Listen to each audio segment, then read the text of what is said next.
పత్రిజకి ప్రతిరూపం PMC pyramid meditation channel ప్రేక్షకులకు నమస్కారం. శివోహం. కాశీలో 9 రోజుల మోక్ష మార్గ యజ్ఞం ప్రత్యేక కార్యక్రమానికి సాదర స్వాగతం.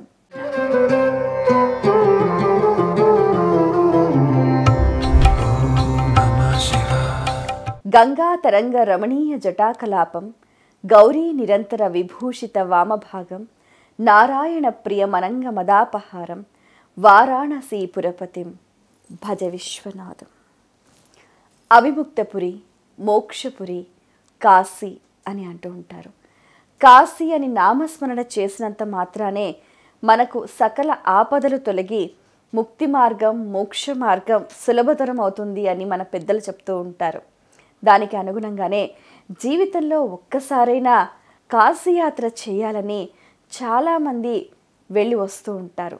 ఈ క్రమంలో కాశీ వైభవం, కాశీ విశిష్టత మీ అందరికీ తెలియజేస్తూ కాశీలో 9 రోజుల పాటు అక్కడ నివసించటం, సకల ఉపచారాలతో పాటుగా ప్రతి ఒక్కరూ జీవన్ముక్తికి ఎటువంటి ఆత్మజ్ఞానాన్ని పొందాలో అటువంటి జ్ఞాన సారాంశాన్ని మీకు అందించే ఒక బృహత్తరమైన యజ్ఞానికి శ్రీకారం చుట్టింది పిరమిడ్ మెడిటేషన్ ఛానల్. ప్రతి క్షణం సత్యదర్శనం అంటూ ఎన్నో రకాల కార్యక్రమాలతో విజయవంతంగా ముందుకు సాగుతున్న ఈ సంస్థ ఇప్పుడు కాశీలో 9 రోజులు, అలాగే అయోధ్యలో 1 రోజు, తిరిగి మళ్ళీ కాశీకి వచ్చి అక్కడి నుంచి ఎవరి స్వగృహానికి వారికి వెళ్ళడం అనే ఒక యాత్రా కార్యక్రమానికి శ్రీకారం చుట్టింది. ఈ నేపథ్యంలో కాశీ విశ్వేశ్వరుడి వైభవంతో పాటుగా కాశీ పట్టణం గురించి, కాశీ పరిసర ప్రాంతాల గురించి సవివరంగా, సశాస్త్రీయంగా మీ అందరికీ తెలియజేయడానికి ప్రముఖులు విచ్చేశారు. మరెవరో కాదు, ప్రముఖ రచయిత, గ్రంథకర్త, ప్రవచనకర్త, కామాక్షి అమ్మవారి ఉపాసకులు శ్రీ గోసాం శివప్రసాద్ శాస్త్రి గారు. వారితో మాట్లాడి మరిన్ని విషయాలు వారి మాటలో తెలుసుకుందాం. ఈనాటి కార్యక్రమాన్ని ప్రారంభిద్దాం. నమస్కారం అండి. నమస్కారం అమ్మ. శ్రీమాత్రే నమః. శ్రీమాత్రే నమః. నమ శివాయ.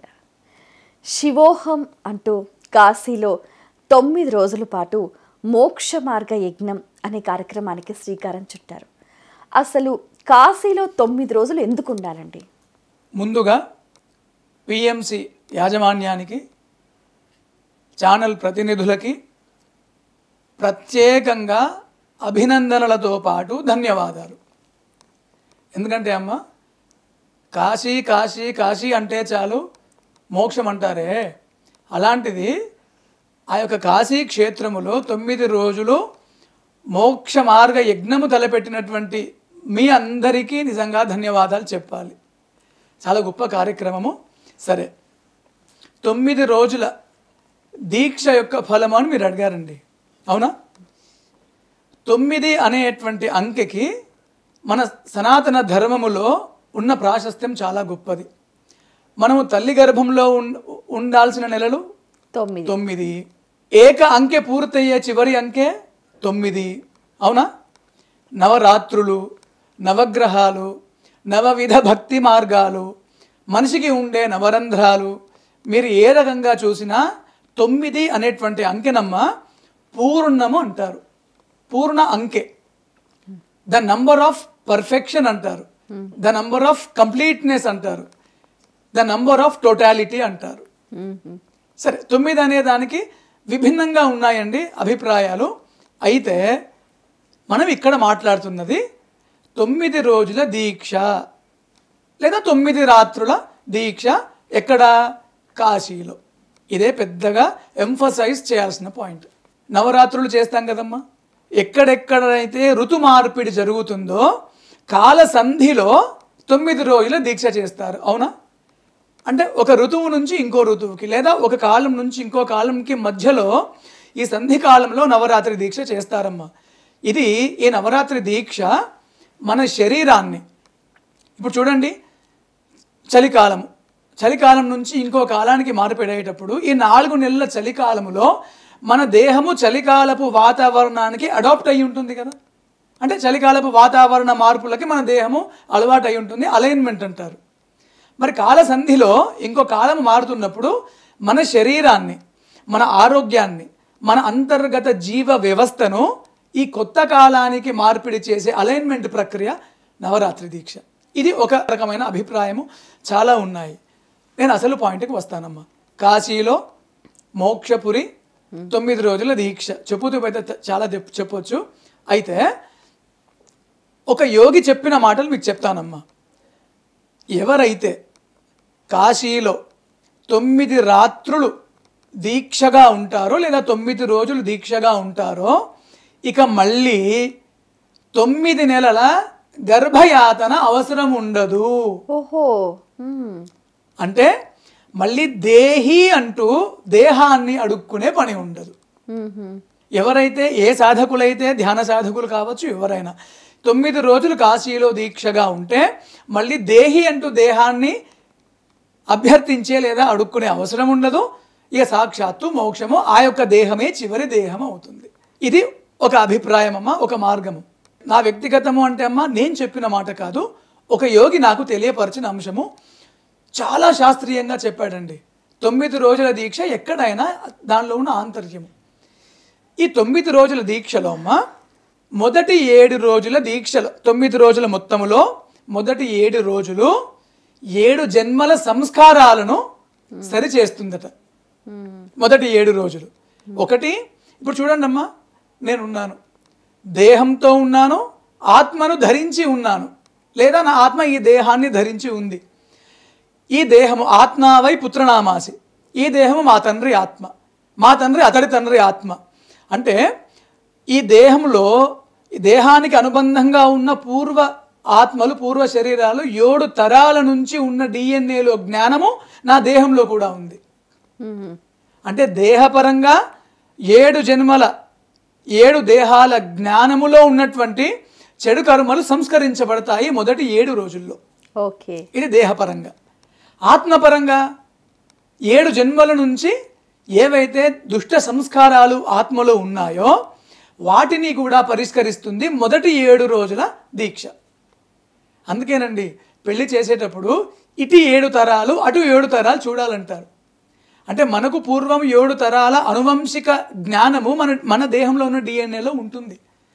అందుకే డిఎన్ఏలో ఉన్న వ్యాధి సంబంధిత జ్ఞానమైన, వ్యాధి సంక్రమణ అయినా తొలగిపోతుంది మొదటి 7 రోజులలో. ఈ ఆత్మలో ఉన్న దీనికి పూర్వం ఉన్న 7 జన్మలలో ఉన్నటువంటి దుష్ట సంస్కారాలను పరిష్కరించబడతాయి మొదటి 7 రోజులలో. అంటే 9 రోజుల దీక్షలో మొదటి 7 రోజులు ఈ క్రమము. ఆ యొక్క యోగి నాకు చెప్పిన మాట. ఓకే. 8వ రోజు సప్తజన్మ కృతం పాపం వ్యాధి రూపేణ పీడిత అంటారు కదా. అవును. అంటే 7 జన్మలు 7 తరాలు, దేహం 7 తరాలు, ఆత్మ 7 జన్మలు అయిపోయింది, అన్ని పరిశుద్ధం గావించబడ్డాయి. 8వ రోజు దాన్ని ద డే ఆఫ్ రీప్రోగ్రామింగ్ అంటారట. ఓహో. ఆ యొక్క యోగి అండి. నేను గతంలో రిషికేశ్లో కొన్ని వారాలు ఉన్నాను యోగాభ్యాసం కోసం. చాలా గొప్ప విషయాలు చెప్పారండి. దానిలో విషయాలు నేను చెప్తున్నాను, వారి మాట నా నోట్లో నుంచి. 7 జన్మల సంస్కారం, 7 జన్మల సంస్కారము, 7 తరాలుగా వస్తున్న డిఎన్ఏ సంస్కారము అయిపోయింది. 8వ రోజు రీప్రోగ్రామింగ్. అంటే 8వ రోజు ఇంట్యూటివ్ మైండ్ అంటారు కదండి. అంటే ఇంట్యూషన్ నుంచి అంతర్బోధ అంటారు కదా, ఆ యొక్క ఛానల్ ఓపెన్ అవుతుంది 8వ రోజు. అంటే శుద్ధ సాత్విక ఆత్మగా 8వ రోజు ప్రతిష్ఠించబడుతుంది జీవుడిలో. 9వ రోజు పరిపూర్ణ ఆత్మగా జీవుడు అనేటువంటి వాడు సంస్కరించబడతాడు. ఈ అక్కడి నుంచి 9 రోజుల దీక్ష అయిపోయింది కదా. అందుకే అమ్మ నవరాత్రి దీక్ష చేసేటప్పుడు 10వ రోజు పారణ అంటారు. పారణ అంటే దీక్ష ముగింపు, ఫలశ్రుతి అంటారు. ఇక 9 రోజుల దీక్షా కాలం ముగిసిన తర్వాత ఇక 10వ రోజు పరిపూర్ణమైన మానవుడు, కాదు దైవ మానవుడు. ఓకే. అంటే కాశీలో ఈ 9 రోజులు ఉంటే ఇన్ని సంస్కారాలు ఉంటాయమ్మా. చాలా చక్కగా వివరించారండి. అలాగే కాశీ వైభవం గురించి మీ మాటల్లో. అమ్మ కాశీ వైభవం గురించి చెప్పాలన్నప్పుడు ఒకటి, బాగా ఆకలిగా ఉన్న 1000 సింహాల మధ్యలో కూర్చొని పంక్తి భోజనం చేయవచ్చు, అది సాహసం కాదు. ఆకాశంలో చుక్కల్ని ఏరి తలంబరాలుగా పోసుకోవచ్చు, అది సాహసం కాదు. హిమాద్రిని కరిగించి గిన్నెలో పట్టవచ్చేమో, అది సాహసం కాదు. సాహసం ఏంటి అంటే కాశీ గురించి మాటల్లో చెప్పాలనుకోవడం అని పెద్దలు అంటారమ్మా. బ్రహ్మదేవుడితోనే సాధ్యం కాలేదు కాశీ యొక్క పూర్తి వైభవాన్ని చెప్పడానికి. అసలు మనం కాశీలో అడుగు పెట్టాలంటే ముందుగా కాలభైరవుడు అనుమతి తీసుకోవాలంటారట, నిజమేనా? నిజమే అమ్మా, కాశీకున్న ప్రత్యేకత అది. సరే, మనం ప్రయత్నం చేద్దాం, మనకు తెలిసినంతలో కాశీ గురించి మాట్లాడే సాహసము చేద్దాము. అయోధ్య, మధురామాయ, కాశీ, కాంచి, అవంతిక, పురీద్వారవతి చైవ సప్తైతే మోక్షదాయక అంటారు కదండి శాస్త్రంలో. సప్త మోక్షపురులలో కాశీ ఒకటి. అయితే లోన ఉన్నదే బయట ఉన్నది, బయట ఉన్నదే లోన ఉన్నది అన్నట్టు ఈ బయట ఉన్నటువంటి 7 మోక్షపురులే మన దేహంలో ఉన్న సప్త చక్రాలు. ఇది నిజమమ్మా. కాశీ క్షేత్రం అనేటువంటిది మన దేహములో ఆజ్ఞాచక్రమే కాశీ క్షేత్రము. నాభి కమలం అంటాం కదా, ఇది కాంచీపురము, కాంచీ క్షేత్రము. మన అనాహత చక్రము అయోధ్య. ఇట్లా మన దేహంలో ఉన్న 7 చక్రాలే బయట ఉన్న 7 సప్త మోక్షపురులు. ఈ దేహ సాధనముతోని మనం కాశీకి వెళితే మనలో ఉన్న ఆజ్ఞాచక్రము తట్టి లేపబడుతుంది. ఇది రెజొనెన్స్ అంటారండి, అనునాదము. అంత మోక్షపురి కాశీ క్షేత్రము. కాశీ క్షేత్రం గురించి కాశీఖండంలో చెప్పారండి ఒక గొప్ప మాట. ఏమని అంటే, విద్యానాం సదనం కాశీ, లక్ష్మ్యాః కాశీ పరాలయః, ముక్తిక్షేత్రమిదం కాశీ, కాశీ సర్వాత్రయీమయీ అని చెప్పి. విద్యానాం సదనం కాశీ, అన్ని విద్యలకు గొప్ప పాఠశాల కాశీ. విద్యానాం సదనం కాశీ, లక్ష్మ్యాః పరాలయ అని ఇక్కడ ఏమన్నారు? లక్ష్మ్యాః కాశీ పరాలయ, మోక్షలక్ష్మికి ఆలయం కాశీ. ముక్తి క్షేత్రము కాశీ, కాశీ సర్వాత్రయీమయీ, అన్ని తాపాలను పోగొట్టే మోక్ష క్షేత్రము కాశీ అని చెప్పి కాశీఖండంలో చెప్పారండి. అంత గొప్పది కాశీ క్షేత్రము. తర్వాత ఇంకా కాశీ క్షేత్రం గురించి మనం కాస్త ముందరికి వెళితే, ఈ కాశీ క్షేత్రం అనేటువంటిది బ్రహ్మ సృష్టిలోనిది కానిది. బ్రహ్మ సృష్టి కాదా? కాదండి, బ్రహ్మ సృష్టించింది కాదు కాశీ క్షేత్రము. ఇది నిజము. ఇది నా మాట కాదమ్మా, శాస్త్రంలో కాశీఖండంలో చెప్పిన మాట. కాశీ క్షేత్రం ఒక్కటి మాత్రమే, యావత్ భూమండలంలో కాశీ క్షేత్రం ఒకటి మాత్రమే బ్రహ్మ సృష్టించినది కాదు. ఇది విష్ణు హృదయం నుంచి వెలువడింది. సృష్టి ఆరంభ కాలములో పరమేశ్వరుడు ద్వారా నిర్మించబడింది ఈ కాశీ క్షేత్రం. ఇక్కడ మీరు ఒక విషయం అడగొచ్చమ్మా, స్వామి బ్రహ్మ సృష్టిలోనిది కానిది అంటే దాని ఉద్దేశం ఏంటి అని మీరు అడగవచ్చు. ఒకటి గుర్తుంచుకోండి అమ్మా, మన సనాతన ఋషులు, వాళ్ళు ఋషులు, మునులు, జ్ఞానులతో పాటు మహాయోగులు కూడా మనకు ఏ శాస్త్రాన్ని అందించినా అంతర్లీనంగా దానిలో యోగ రహస్యాన్ని పెట్టి ఉన్నారమ్మా. ఇక్కడ బ్రహ్మ సృష్టిలోనిది కాదు అన్నప్పుడు బ్రహ్మ సృష్టికి యోగమాయ అధిష్టానము. ఇప్పుడు నేనున్నాను, నేను కూర్చున్న ఈ కుర్చీ ఉంది, ఇది మెటీరియల్ సృష్టిలోని భాగము. ఇప్పుడు కుర్చీ ఉంది, ఇంకొన్ని ఏళ్లకు కుర్చీ ఉండదు. బ్రహ్మ సృష్టిలో ఉన్నది ఒకప్పుడు ఉండి తర్వాత ఉండకుండా వెళ్ళేది బ్రహ్మ సృష్టిలో, అది యోగమాయా తత్వము. కానీ కాశీ మాత్రము బ్రహ్మ సృష్టిలోనిది కాదు అని చెప్పడంలో ఉద్దేశం ఏంటో తెలుసా? ఇది యోగమాయకు అతీతము. ఇక్కడ మాయ పని చెయ్యదు. కాశీ క్షేత్రము అనంతకాలం నుంచి ఉన్నది, అనంతకాలం వరకు ఉంటుంది, ఎప్పటికీ ఉన్నది. ఇంగ్లీష్లో అమ్మ దట్ ఈస్ అంటారు కదా, ఏది ఎప్పటికీ ఉన్నదో అది ఎప్పటికీ ఉండేదని, ఎప్పటికీ ఉన్న సత్యమే కాశీ. అందుకే బ్రహ్మ సృష్టిలోనిది కానిదంటారమ్మా. ఓకే. అయితే ఇప్పుడు చాలామంది కూడా చెప్తూ ఉంటారండి గురుగారు, కాశీకి వెళ్తే కాటికి వెళ్ళినట్టే అని అంటూ ఉంటారు. అంటే ఈ సామెతలో ఉన్న అర్థం ఏంటంటారు? చాలా చక్కటి ప్రశ్న అడిగారమ్మా. కాశీకి వెళ్ళితే కాటికి వెళ్ళినట్టే కదా మీరు అడిగింది. ఇక్కడ కాటి అంటే దేహాలను కాల్చే కాటి అనే అర్థం కాదమ్మా. కాశీ జ్ఞాన కాటి అంటే కర్మలను కాల్చేది, మోక్ష ప్రాప్తిని ఇచ్చేది. చూడండి, ఒక్కటి గుర్తుంచుకోండి, ఎవరైతే అజ్ఞాన కాష్టంలో కాలుతారో వాళ్ళు పునః పునః దేహాన్ని అర్థిస్తారు. ఎవరైతే జ్ఞాన కాష్టంలో కాలుతారో ఆ దేహమే చివరి దేహం అంటారు. కాశీకి వెళితే కాటికి వెళ్ళినట్టు అని పెద్ద మనుషుల మాట. జ్ఞాన కాటి, ఈ జ్ఞాన కాటియే ఆజ్ఞా చక్రము. అంటే సాధకుడు ఇక్కడ సమంకాయ శిరోగ్రీవం అని యోగంలో చెప్తారమ్మా. ఎవరైతే సమం కాయ శిరో గ్రీవం, కాయం అంటే శరీరం, శిరో అంటే శిరస్సు, గ్రీవం అంటే కంఠము, దేహము కంఠము శిరస్సు ఒక అలైన్మెంట్లో పెట్టి సమం కాయ శిరో గ్రీవం అనేటువంటిది ఒక యోగిక్ పోస్టర్, మోక్షాన్ని ఇచ్చే ఒక యోగ భంగిమ. దీనిలో కూర్చొని వారి మనస్సును ఆజ్ఞాచక్రం అనే కాశీలో నిలుపుతారో వారికి మోక్షము, వారికి మళ్ళీ దేహాలను అర్థించే దురవస్థ రాదు అంటారమ్మా. మనకి చూడండి, ఇదే విషయమై కాశికా పంచకము అనేటువంటి స్తోత్ర రాజములో ఆదిశంకరాచార్యులు చెప్పారండి. ఏమని చెప్పారంటే ఇక్కడ మనకి కాశీక్షేత్రం శరీరం, త్రిభువన జననీ వ్యాపిని జ్ఞానగంగ, తర్వాత ఏమన్నారు, భక్తి శ్రద్ధ గయేయం నిజ గురు చరణ ధ్యాన యోగ ప్రయాగ అన్నారమ్మా. ఇది ఆదిశంకర భగవత్పాదులు చెప్పింది కాశికా పంచకం స్తోత్ర రాజములో. కాశీక్షేత్రం శరీరం, త్రిభువన జననీ వ్యాపిని జ్ఞానగంగ, భక్తి శ్రద్ధ గయేయం నిజ గురు చరణ ధ్యాన యోగ ప్రయాగ. శరీరము కాశీక్షేత్రము, మనలో ఉన్న ఆజ్ఞాచక్రమే గయ ప్రయాగ, త్రివేణి సంగమం అంటారు కదా. ఇడ పింగళ సుషుమ్న నాడులు కలిసినటువంటి ప్రాంతమే ఆజ్ఞాచక్రము, ఇదే త్రివేణి సంగమము. అక్కడ గురు చరణాలను గనక ఏ సాధకుడైతే వారి వారి ధ్యాన గురువును గనక ఈ ఆజ్ఞాచక్రంలో దృష్టిని నిలిపి గురు చరణాలను స్మరిస్తారో వారికి త్రివేణి సంగమంలో మునకలేసిన పుణ్యము, ఓకే, సాక్షాత్తు మోక్షము.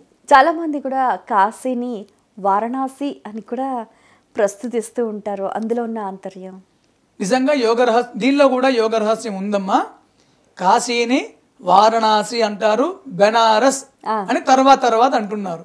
ఆ పట్టణం పేరు కాశీ క్షేత్రానికి వారణాసి అని ఎందుకు వచ్చిందంటే, మనందరికీ తెలుసు శాస్త్రములో సతీదేవిని పరమేశ్వరుడు భుజాన నిలుపుకొని సతీదేవిని తీసుకెళ్తున్న క్రమములో అమ్మవారి యొక్క శరీర భాగములు ఎక్కడెక్కడ పడ్డాయో అవన్నీ శక్తిపీఠాలయ్యా అని చెప్తారు కదా. వాస్తవానికి 18 శక్తిపీఠాలు చెప్తారమ్మా.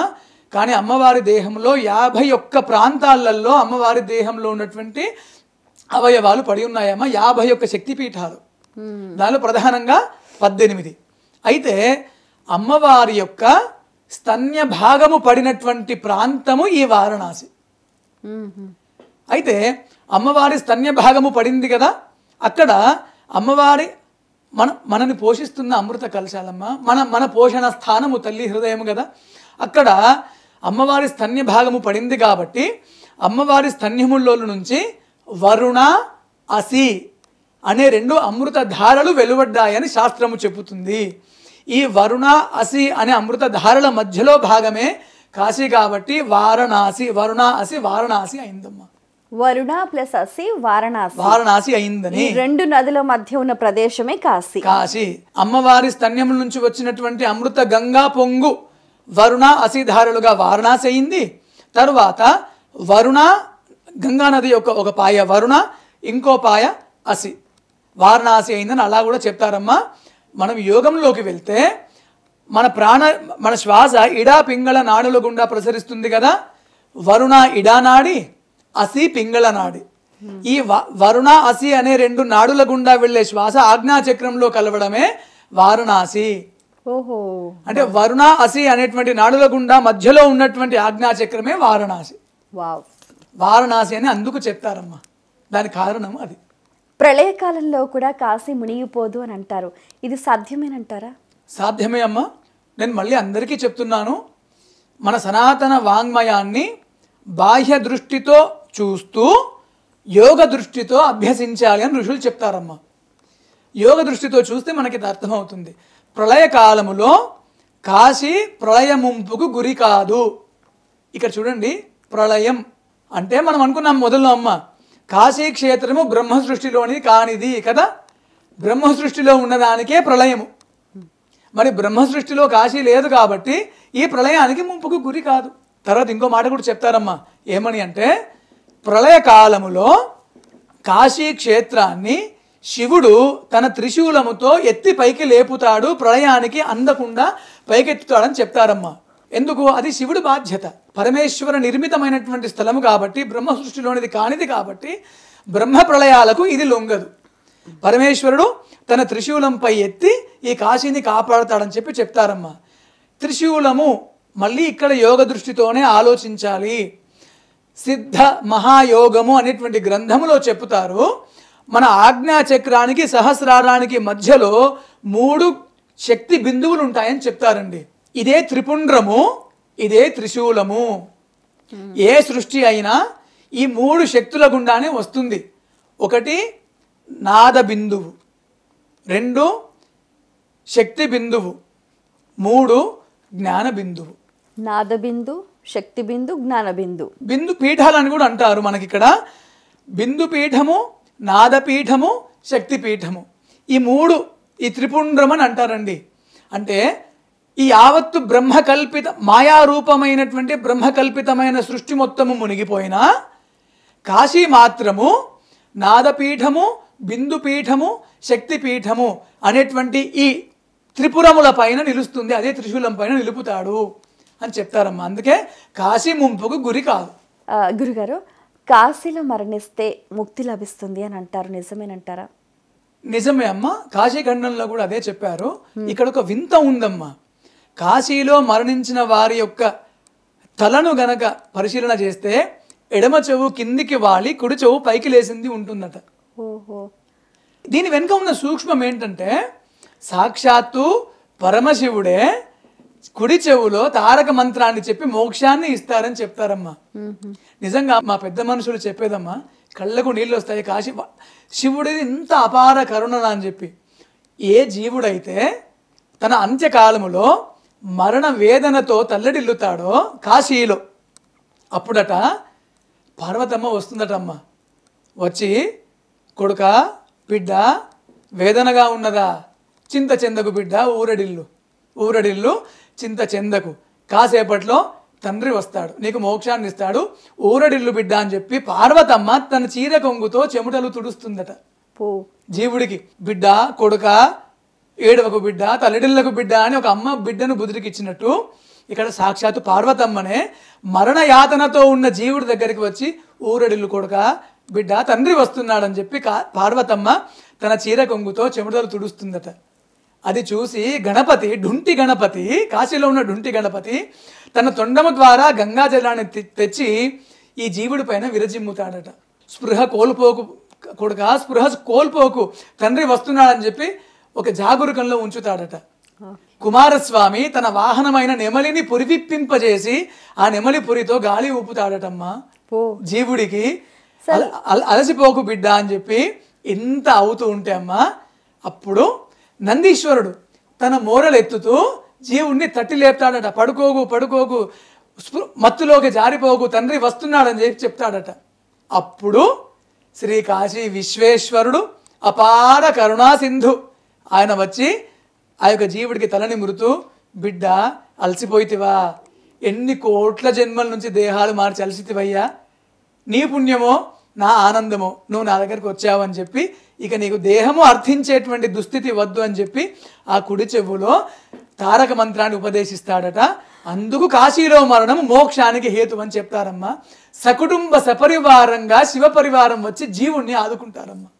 అసలు మీరు చెప్తుంటేనే ఆ సన్నివేశం కళ్ళకు కట్టినట్టు అనిపిస్తోంది. అసలు ఒక శివ పరివారం మొత్తం ఒక జీవుడికి ఇంతలా రక్షిస్తారా అని, అంతలా బాసటగా నిలుస్తారు మా పెద్ద మనుషులు చెప్పేది మాట. అది ఈ సందర్భంగా చెప్తున్నాను. అందుకే కాశీలో మరణము సాక్షాత్తు ముక్తి. ఇది ఐతిహాసికంగా మాట్లాడామమ్మా. కాశీ అంటే మనము ఆజ్ఞాచక్రం అనుకున్నాం కదా, ఆజ్ఞాచక్రములో డ్యుయాలిటీ ఉండదు, ద్వంద్వ వైఖరి ఉండదు. ఇడా పింగళ నాడులు సుషుమ్న నాడులు కలిసే ప్రాంతం కాబట్టి జీవుడికి ద్వంద్వ వైఖరి ఉండదు. అక్కడ ఆజ్ఞాచక్రంలో 2 లేవు కాబట్టి నాన్ డ్యుయాలిటీ స్టేట్ కాబట్టి ఉన్నది ఒకటే. కాబట్టి ఏ జీవుడైతే ఈ దేహాన్నే నేను అన్న తన భావనను ఆజ్ఞాచక్రంలో నిలుపుతాడో అది జ్ఞానకాటి కాబట్టి అక్కడ మోక్షం. ఇప్పుడు మనం గమనిస్తే లౌకిక జీవనంలో చాలామంది చాలా రకాలుగా పాపాలు పుణ్యాలు చేస్తూ ఉంటారు. కాశీకి వెళితే ఉన్న పాపాలన్నీ నశించిపోయి చక్కగా అంటే ఆ కుటుంబం మొత్తానికి కూడా పుణ్యం లభించే అవకాశం ఉంటుందంటారా? ఉంటుందమ్మా. ఎందుకంటే మనం ఇక్కడ గమనించాల్సింది, ఇప్పుడు చూడండి ఉదాహరణకి ఒక చిన్న బురద చుక్క మీద, చాలా చిన్నదంటే ఆవగింజ కంటే చిన్న బురద చుక్క మీద నేను ఒక బిందెడు గంధోదకం పోసాను అనుకోండి, అప్పుడు ఏమవుతుంది? ఆ బురద చుక్క దుర్వాసన ఎక్కడికో పోయి ఆ బురద చుక్కలో ఉన్న ఇసుక రేణువుల్లో కూడా గంధం యొక్క సువాసన వెళ్ళి ఆక్రమించినట్టు కాశీ క్షేత్రము యొక్క ఆరా కూడా అలాంటిదే. అంటే శరీరం యొక్క బాహ్య శక్తి కర్పరం అంటాము ఆరా. ఏ జీవుడైతే, ఏ మనిషి అయితే కాశీకి వెళుతున్నాడో, కాశీలో ప్రవేశిస్తున్నాడో, అక్కడ ఏమవుతుంది? మన దేహం యొక్క బాహ్య కర్పరము ఆరాలో ఉన్నటువంటి ఈ పాప సాంగత్యాలు కాశీ యొక్క తేజోవంతమైన ఆరాతోని క్లెన్జింగ్ కాబడుతుంది. ఇది యోగ ప్రక్రియ. దాని లోపల అడుగు పెడితే చాలమ్మా, దుష్ట సంస్కారములన్నీ కాశీ బయటనే ఆగిపోతాయి. కాలభైరవుడు రానివ్వడు దుష్ట సంస్కారాలని, పవిత్రమూర్తిగా కాశీలో ఉంచుతాడు. ఇక్కడ మీరు అడిగారు కుటుంబ సభ్యులందరూ వెళ్ళాలా? వాస్తవానికమ్మా పెద్దలు చెప్పిన మాట, వివాహితుడు లేదా వివాహితురాలు భార్యాభర్తలు సజీవంగా ఉంటే జంటగా కాశీకి వెళ్ళడము ఉత్తమం అని చెప్తారమ్మా. ఎందుకంటే నన్ను కట్టుకున్న నా భార్య ఎన్నో రకాలుగా నన్ను కాపాడుతుంది కదా, నాకు అన్నం పెట్టి నలుగురికి నా ముఖం చూపించేలా చేస్తుంది కదా, ఆమె కూడా మోక్షం రావాలి కదా. అందుకే ఇరువురు వెళ్ళాలంటారు. కుటుంబ సమేతంగా వెళితే ఇంకా మంచిది. పోనీ ధర్మపతి రాలేని పరిస్థితులలో కనీసము ఒక్కరు వెళ్ళినా తన భార్య గురించి, భార్య వెళ్ళినా తన భర్త గురించి స్మరించాలి అంటారమ్మా. ఓకే, సో కుటుంబంలో ఎవరైనా ఒక్కరు వెళ్ళినా కాశీకి, ఆ కుటుంబానికి కూడా ఆ కాశీలో వాళ్ళు చేసే ఆ సత్కర్మల ఫలితం లభిస్తుందంటారు. అందరూ వెళ్ళడము మొదటి ప్రియారిటీ, భార్యాభర్తలం వెళ్ళడము ముఖ్యమే. అది కానప్పుడు something is better than nothing అన్నట్టు. ఒక్కళ్ళు వెళ్ళినా కాశీ గంగను తీసుకెళ్ళి ఇంట్లో కాశీ గంగ కలశానికి పూజ చేసి గంగ నీళ్ళు చల్లుకున్న కాశీ పుణ్యము. వెరీ నైస్ అని చెప్తారండి. చాలా సంతోషం అండి, మీ అమూల్యమైన సమయాన్ని కేటాయించి ఎన్నో విషయాలు వివరంగా మాకు తెలియజేసినందుకు ధన్యవాదాలు. ధన్యోస్మి. శివాయ గురవే నమః. వీక్షించారు కదండి, ఇది ఇవాల్టి మన ప్రత్యేకమైన కార్యక్రమం శివోహం. కాశీలో 9 రోజుల పాటు మోక్ష మార్గ యజ్ఞం. ప్రతి ఒక్కరూ కూడా ఈ బృహత్తర కార్యక్రమంలో పాల్గొని ఆ కాశీ విశ్వేశ్వరుడి ఆశీస్సులు పరిపూర్ణంగా పొందుతారని మనస్ఫూర్తిగా ఆకాంక్షిస్తూ మరో కార్యక్రమంలో మళ్ళీ కలుసుకుందాం. అంతవరకు సెలవు. నమస్కారం.